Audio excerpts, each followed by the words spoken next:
sewists. Today I want to share with you some tips and some habits that will improve your sewing and make it a little less frustrating too. I was doing a little research. Now I have my favorite tips that I would tell all of my students when they were in class with me. And I thought, well, there's always something more to learn. So I went out and did a little searching to see what other sewists out there were advising as good sewing tips and tricks. And one thing I will not be doing that I found in a lot of the videos and blogs was telling you to buy a sewing machine or a serger.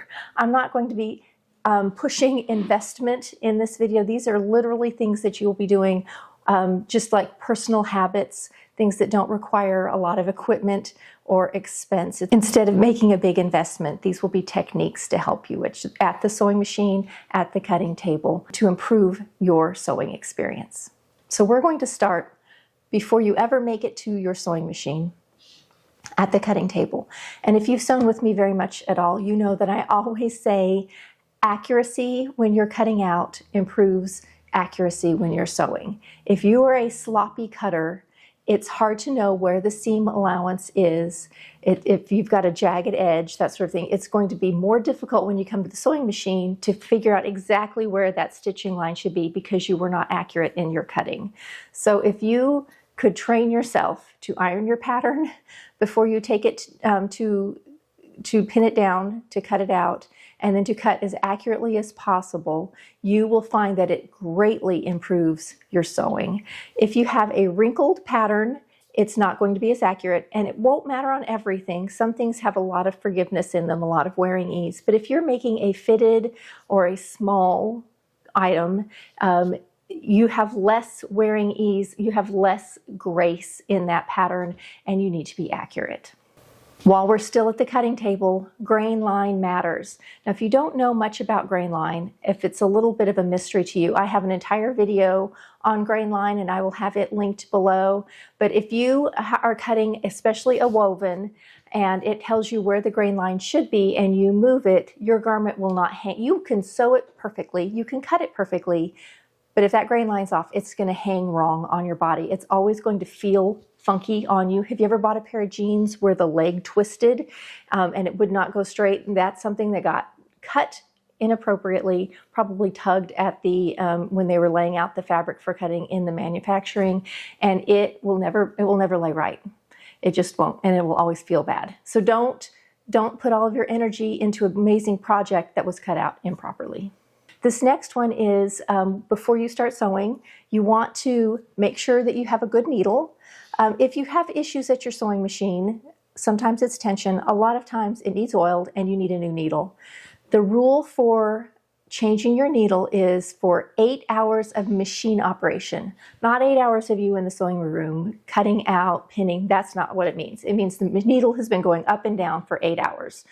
That's when you want to change out most sewing machine needles.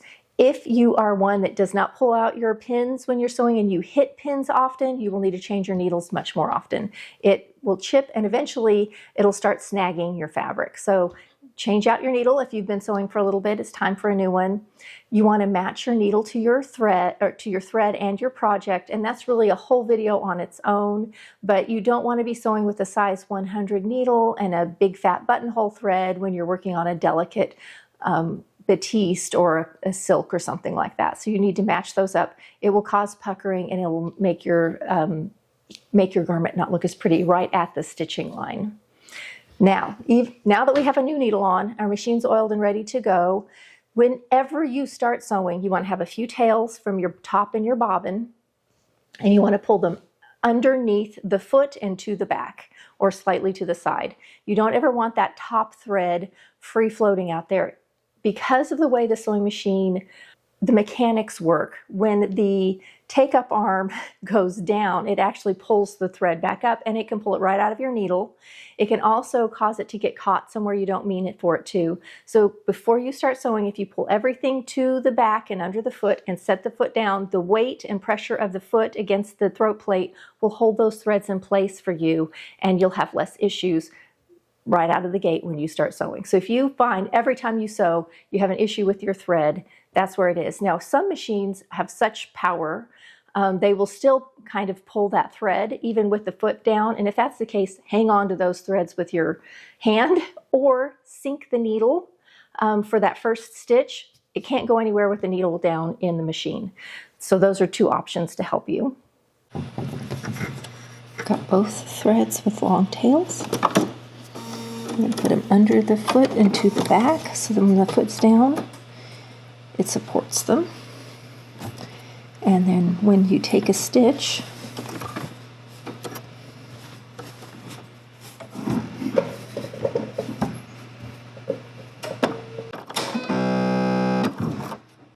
see how the tail didn't change? The length is the same. Now if you have problems with that when you start sewing, when you put it underneath, sink your needle, and then start sewing.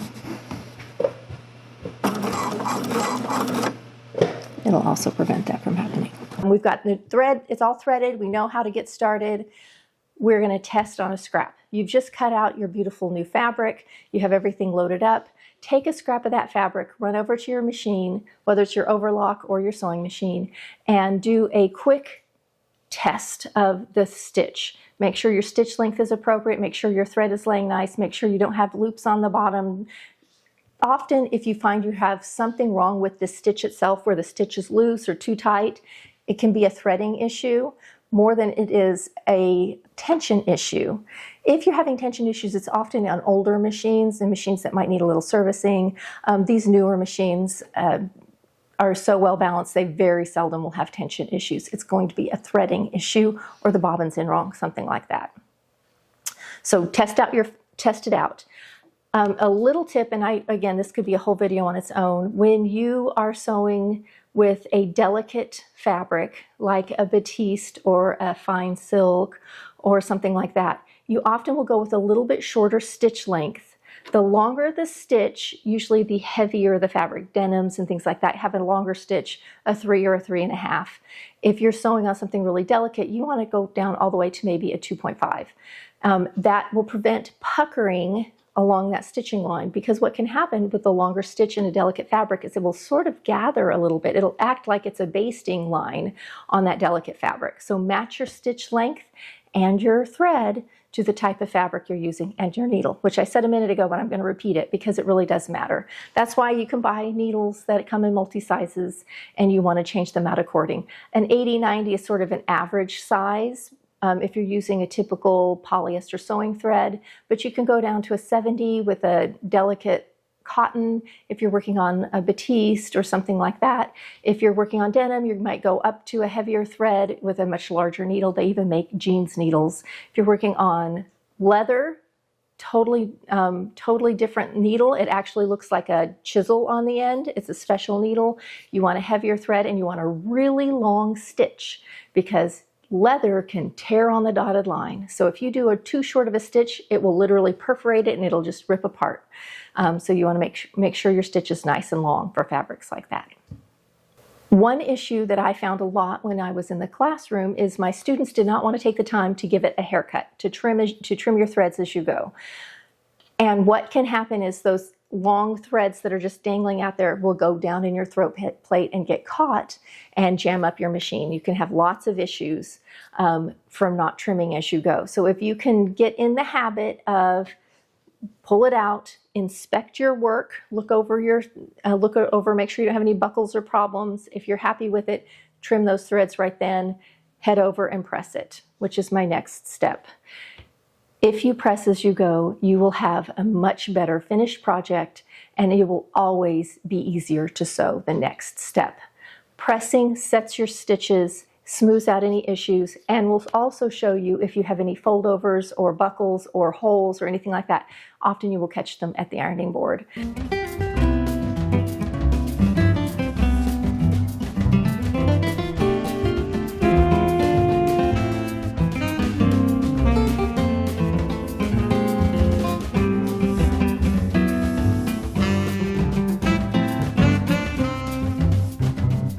I cannot express to you how much pressing as you go improves your sewing, not only how it looks, but how much easier it will be to work on. If you're hemming, if you press in your hem before you sew it, makes your life so much easier. So pressing, pressing, pressing. Even if you never iron that thing again, ironing while you sew is so important. Something I find a lot of sewists do is use old thread. They will feel like they hit the jackpot. They got grandma's basket full of threads, and some of them are from the 1970s, and they're going to sew with them. There's a real issue with that, and that is thread rots. Thread does not last as long as fabrics do, and your threads will pop. If you're using old thread, and it doesn't take that long for it to get old, just take a spool, wind it up and give it a little pull. And if it snaps real easy, it's going to do that on your garment. So if you move hard, your threads are going to pop. You're going to end up with holes throughout your garment. Spend $1.80 and buy a new spool of thread. It's much more worth it than using that old thread. Use the old thread in a craft project. Make something cute out of it. Make a wreath with all the fun spools. Do something else with those neat old spools, and don't sew with them. When you're sewing and pressing, you usually will press seam allowances a certain direction or press them open. And then when you go to cross that seam, often from behind, it will flip that, like if you've pressed your seam allowance open, when the fabric hits the feed dogs, one of those will fold over, or you'll get a little pleat. And what I do at all of my seams where I have a pressed open seam is I pin those seams open, and that prevents it from flipping, and then I don't have to go back and fix that little area. Sometimes people will just leave it in. It can leave a little buckle. It can sometimes shadow through. To prevent that, just pin it or clip it to start with, and you'll make life easier. My motto is pin it into submission, and I do a lot of pinning. I can sew an entire garment without pinning at all, but if I find that there's any issues with the fabric, if there's any ease in one pattern piece to the next, if you pin and clip, it will take care of a lot of those issues. Next, I want to talk to you about checking your work as you go.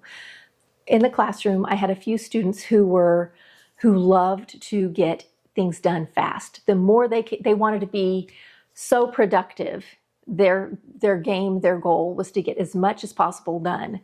And it was not always well done. And it is better to take a few extra minutes and check your work.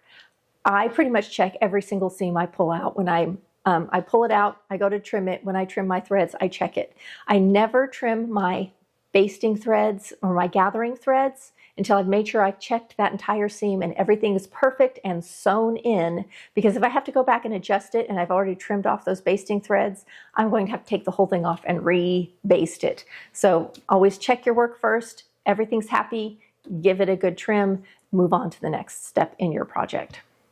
I homeschooled my kids. You may not know this, and they still speak to me. I'm very grateful for that. But one of the things I used to tell my kids when they would make a mistake is you don't erase an entire sentence for one word, and you don't rip out an entire seam for one little buckle. Very seldom do you have to take an entire seam apart for one mistake, unless you put like a front to a back or a right to a wrong. That sort of mistake, you will have to rip out the whole seam. But if you're putting in a sleeve and you have just one little fold over, just rip out a little beyond your fold over and adjust it and put it back in. No reason to rip out the entire thing. You're going to frustrate yourself, and it's usually unnecessary. So check to see. You may not need to rip that whole thing out. I have heard so many people say, oh, I have to take the whole thing out. And I'm looking at it like, that is the tiniest fold over. You need like 5 stitches removed, and you can fix that. So don't rip it all out. Let's talk about back stitching. Whenever you start and stop a seam, you usually will hit your back stitch button and go back 2 to 3 stitches. If you're a person who does 10 stitches, you're way over back stitching, and you're making it harder if you do have to seam rip or if you've made a mistake. 2 to 3 stitches is almost all you need to set a seam, and most every seam you make is going to be crossed by another seam or a hem or a bias or something like that, which helps set and protect those from coming apart. Backstitching is important, but you don't need to overdo it. And depending on the fabric, over backstitching can actually be hard on it. depending on your machine when you start sewing, and I'm going to show this up close, you want to have a little bit of fabric under the foot and behind the needle. Most machines, if you don't have fabric under there, it's going to pull down whatever, the needle's going to push it down into the throat plate, and you're going to have your project down inside the throat plate. You're going to have to take your whole machine apart and cut it out to fix it. I know this from lots of experience. My students did this all the time when I taught sewing, and no matter how many times we had the little rule, put it under, pull your threads to the back, set down the foot, sink your needle, take 2 stitches, backstitch. Like we just went, it was like a mantra. We did it over and over and over again for my beginning students. And it's a good thing to do the mantra. If you need to, make a checklist and stick it to your machine, something to help you if you're a new sewist, or if you struggle with every time you start a seam, it gloms up on you. Those are very preventable things, and it's just making sure your project is a little bit behind the machine. Sometimes you have to put it back quite a bit, take a few stitches, and then you can back stitch to it. Your machine will behave better than starting at the end. Okay, I want to just talk to you a little bit about machine maintenance. Whatever sewing machine you have, it's good to clean it out, replace this needle, give it a good oiling. You don't want to over oil it. And if you've just oiled your machine without any thread in it, you can leave a needle in, don't have it threaded up, run some scraps through it. What that does is, if oil is going to come up from the bobbin case area, or if some machines will be oiled on top, up here not, especially if you have an older machine, any of that wants to work its way down onto your fabric, you will get it through out on a scrap before you go back to your nice fabric that you're making your project on. It's always a good idea after oiling to just run some scraps through with the machine, with no thread in the machine. You can thread it too, it won't hurt it, but it's not necessary. You can just take your bobbin thread out and your top thread out, so it's just an empty machine, and just run it for a little bit with fabric going through, and you will prevent the oil drip on your nice project. A lot of people will ask me once they start sewing if they need an overlock machine, and the answer is no. I love having an overlock. I have been sewing with an overlock since college. I graduated in 1992, so that's been a long time ago, and before that I had one at home. My parents were very supportive of my sewing habit, and my mom got me an overlock while I was still in high school. I loved that thing. It was just a 3-thread. I used it all the time. It was a dream. It was one of the old kinds, man. You had to know your mechanics to run that machine, but it didn't matter. I love that thing. I will tell you, however, if you have a zigzag sewing machine, you don't have to have an overlock. It's a nice thing. If you sew enough, you can make it worth it. It's not a necessity. And depending on how you sew, you may not ever use it. If you are a high fashion couture style sewist. Now, couture is a specific club that none of us belong to, but you can sew in that style. And if you do, you won't ever use a serger. It's all going to be bias bound. It's going to be it's going to have hand over casting. It's going to have self-enclosed seams. All of those, you just need a good straight stitch for. Another comment about sewing machines, you can go to Walmart today and pick up a Brother sewing machine for $150, $200, and you can sew a lot on that. I made it all the way through college with a fashion major, sewing on a machine from Walmart, and very inexpensive little Walmart machine. And I continued to sew on that till I got my first used Bernina. It was 25 years old when I bought it, and it was the best machine. I'm so sad I ever got rid of it. It was such a good machine. But that little Brother sewing machine sewed great, and I ended up giving it to my sister. She sewed on it for like 25 more years. Like it lasted. It wasn't as high quality. It wasn't as sturdy. It couldn't sew through as heavy things. But honestly, for most of your home sewing, it's going to do fine. And it made a good stitch. Just take care of it, clean it out, oil it, make sure it has some basic maintenance, and you'll be in good shape. If you have invested in machines like a Bernina or a Pfaff or something like that, you probably bought it through a dealer. The good thing about that is you now have somebody who can maintenance your machines for you, and it is worth it to take them in. Some say once a year, it depends on how you sew and how much maintenance you do at home. Take them in and have them professionally cleaned. They will tune it up. They will make sure everything's balanced, and it will make your machines last much longer. The Bernina that my daughter is sewing on right now had yearly maintenance from a professional before I gave it away, and I also took care of it because I worked for Bernina, so I knew how to do a lot of maintenance myself, which is the case on these also. I no longer have a Bernina dealer near me. I have to drive into Oklahoma City, so I make an appointment and kind of take a weekend or go in the middle of the week and take a couple days to Oklahoma City, take them my machines to get cleaned. I can do some fabric shopping while I'm there. It's worth it to take care of your investment if you're going to invest in something like this. I hope you found this helpful. I am going to do some more videos like this. I'm probably going to do a long video just on like needles and threads and some of those other topics that I hit on that really we could do a deep dive on. If you have a good sewing tip that you think others would find beneficial, please leave it down in the comments. The comments get read a lot by other sewists, especially if they're looking for an issue or a problem and it's something I talked about or I said leave a comment below. People will be down there reading. So please leave your tips below in the comments. I'll see you next week for another fun video.